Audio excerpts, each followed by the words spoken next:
lead. And Brenden, you had experience here last year. You raced in the August race. You got a little bit of a taste of this place, but now that you have the track position to start, how big is that? How much do you value that with everything that played out last August and May? Absolutely. In the Cars Tour, the track position has become very big. As we know it, everybody's so close in times. So you want to maintain that track position, but you also don't want to burn your stuff up. So you kind of got to take the race as it goes when it starts, depending on how your car is. If you're trending loose, you might have to back it down, kind of save your stuff, because we know tire wear is going to be big at the end. It was last year. Strategy on the pit strategy we have tonight will be big, but I think to an extent, if you have the car to stay up front, that's where you need to stay. We like in my car last year, I was able to stay in the top 3 most of the race, and I would do it all over again the same way. So it's just so hard to pass these guys when you're so equal, and it just makes for good racing. We'll start with Steve. That's my buddy back there. That's right. What's going on, my man? Brenden, this year a great opportunity on the Cars Tour pairing up with Lee Pulliam. You're still fielding your own car, still running your own dirt car as far as that goes, but showing up with your helmet in hand, having a guy like Lee to lean on, what's that been like as your 3-4 races are into the Cars Tour season? What's it been like to have someone be an owner, and specifically being at Lee Pulliam? I tell you, the last probably 6 months, my life has changed.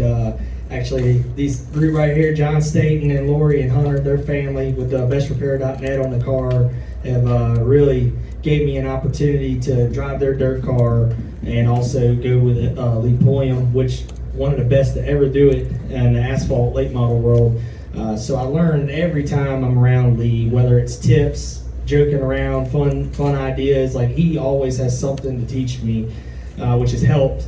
And my main thing was the last couple of years I'd started, putting myself on the map, and now I got this opportunity, and it's time to win. It's time to show everybody who I am away from Langley. So this is my first opportunity to be able to go on the worldwide tour, as I call it, and it's been a lot of fun running the dirt car and running my car when I can at Langley, and then getting to go to all these tracks that I've never been to.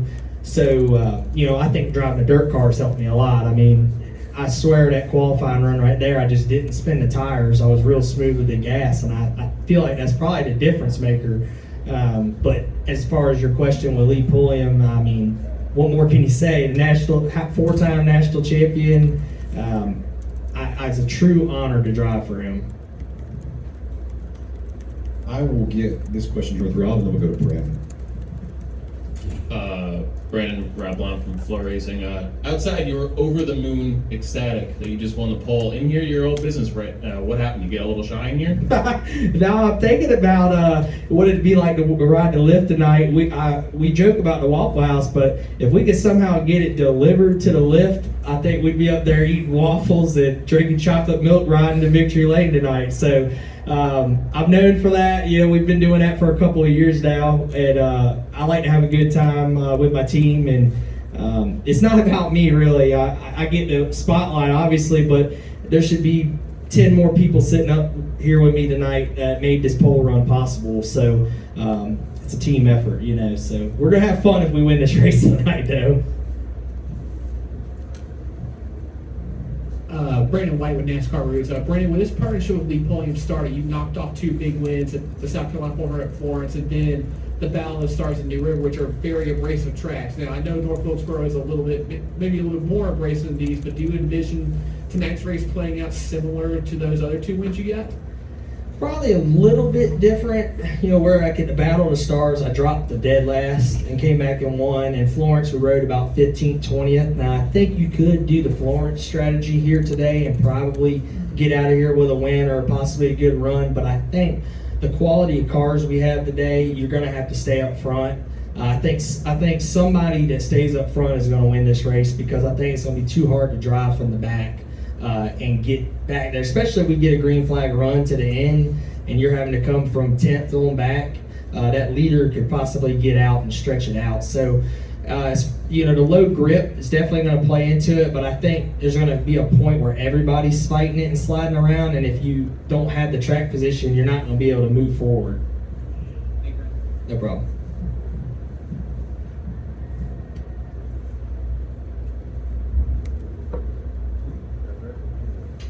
Yeah, was it a track record? Do you know?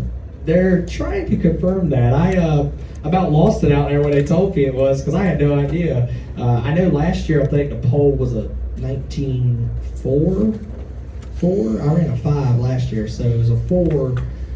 But I'm not sure because late models would. I guess Cars Tour track record. I don't know how that would work. Either way, I'd take it. I feel like that's one for the SMI historians to go back and look at the late model stats and see whether or not there's a record there. But We'll take it. Yeah. Go ahead and write it down. No one's ever even complained about a poll, right? That's right. We'll write it down. Just put it in the book.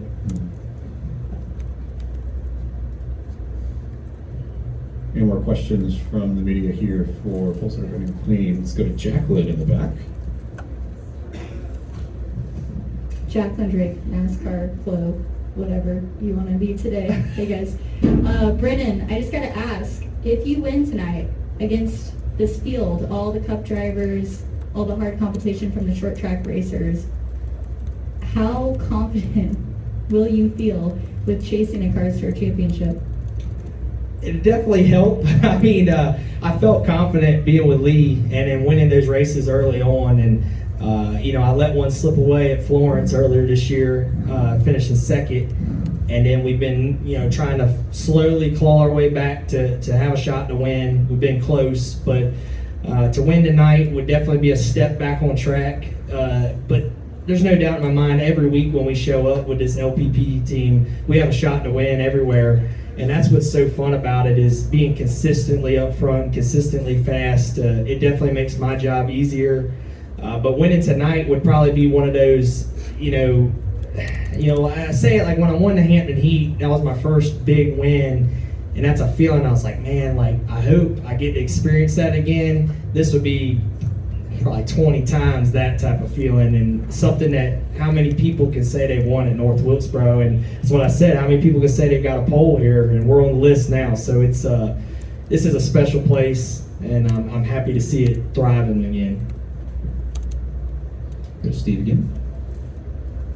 I kind of actually want to follow off from that. Last year you rolled in here as your own team, your own deal. You were one of a handful of people that caught the eye of Dale Earnhardt Jr. And I had a similar conversation with Mike Looney, who was another one of the guys, one of the late model guys. Coming back here, the impact of that race, having a beer with Dale Jr., seeing a year later, you're on the Cars Tour, we're racing a full-blown race here. What do you recall of that race last year? What was your big moment out of that race last year, that whole event and everything? And to run well, obviously, is also part of it. It's funny, Steve. The Lord does things in mysterious ways, and I happened to be seated next to Dale at the autograph session, and we happened to be starting next to each other on the grid, and you can't make that up. So the attention that got put around my car just because I was next to Dale gave us stuff to talk about. Like I walked up to Dale and I said, "Man, I didn't know I had this many fans."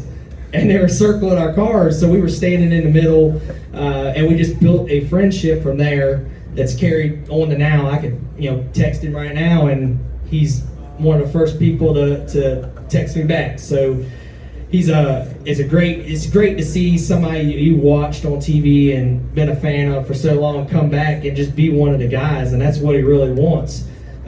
So like last year, I tried to take it all in. Just the walk from the autographs to the grid and driver introductions was like I tell everybody, if you don't ever get to the next level, which obviously I want to, and I'm trying everything I can to get there, this is what a little taste of that weekly show there is like. So for us late model guys, we get to experience it here at Wilkesboro, and like last year that really stood out. And then to not finish a race but run so good and get probably more attention for not finishing than I would have running third, where else could that have happened at? So just like Dale told me in the driver intro line, he's like, "You're gonna come out and drink with me tonight, right?"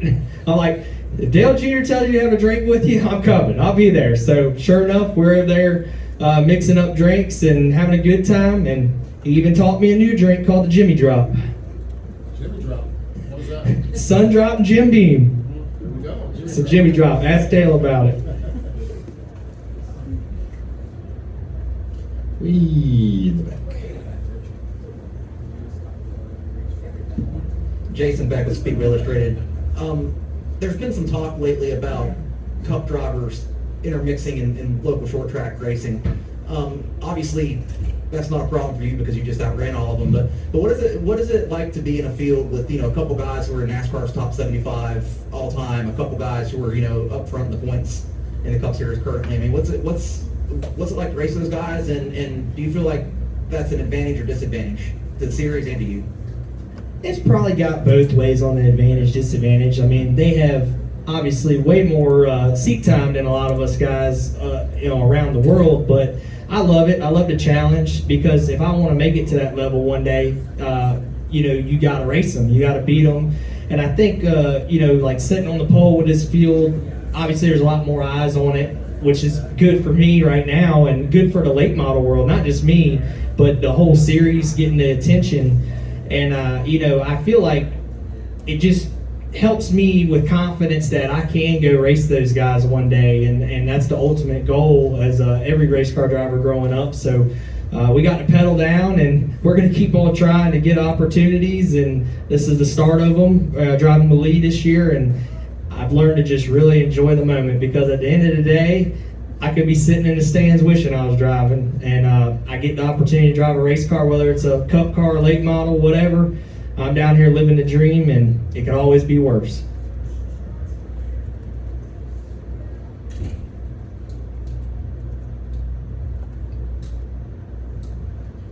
Well, let's call for questions for our pole sitter, Brenden Butterbean Queen. They're getting shy. I must have scared them. Chris Weaver. Butterbean, we talked earlier, we did the social media bit out back, and now you're on the pole. I'm going to re-ask you the question, though, that we talked about back here. Talk about your nickname. Where did that come from? I'm sure there's a lot of people in the room that know, but there's not a lot of people on the other end of my camera that know. That's right. So obviously Butterbean, Brenden Butterbean Queen. I got the nickname. I looked like the boxer Butterbean when I was a baby. And I'll give y'all a little bit of the story. So as I grew up, my family always called me by it, but it ended up, some of my friends found out, then the teachers were calling me by it at school, and then it ended up on a race car, and then it became my brand, so we've ran with it, and I've always been known as it, and I guarantee you can go out there on pit road or in the stands and ask, hey, who's Brenden Queen? And they'll say who, but you say Butterbean, they'll know. So I love it. It gives me something different than everybody else, and I own it. Up in the front here.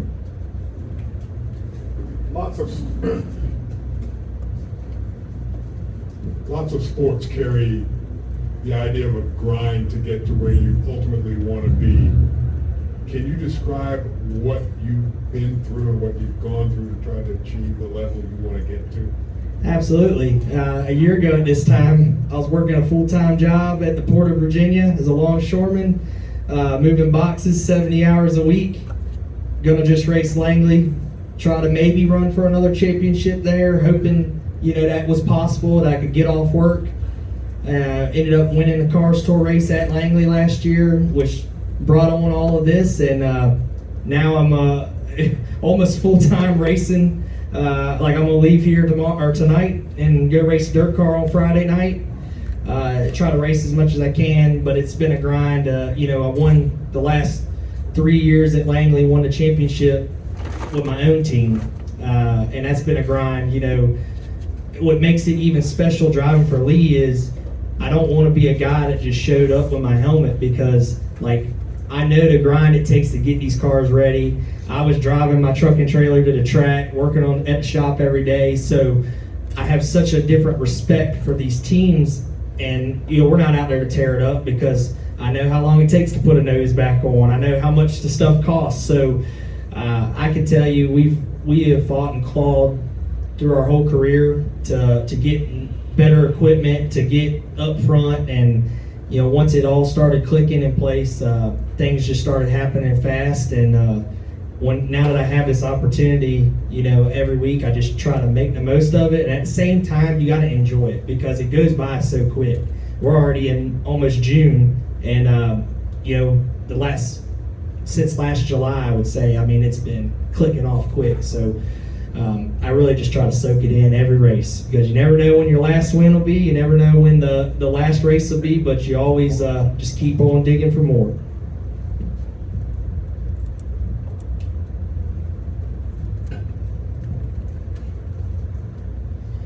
I guess you have a race to get prepared for now, don't you?